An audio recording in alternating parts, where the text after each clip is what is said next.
Well, Willowbrook Players decided to do an evening of the 60s, a year after we did the 50s. Well, we decided to put on an evening of the 60s, and we dressed up as hippies. And all night we played 60s music. Some of us grew up in the 60s, and those were the days of peace and love and fun. And this is the mamas and papas singing all my dreaming. And music is quite different in the 60s. We did different years. We did different millenniums. We did the 70s. That'll be coming up shortly.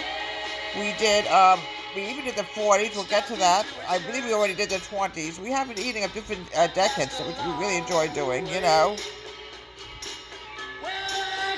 But it seemed like just yesterday I was growing up in the 60s, and we served also the food that we grew up in the 60s. For example, I decided to create whip and chill, a dish that was actually made in the 60s. It went out after 2 or 3 years, but it was a wonderful dessert dish.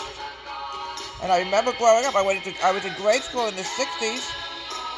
So we thought Willowbrook Place would have an evening of the 60s, and we dressed up as hippies. The boys were hippies as well, flower children.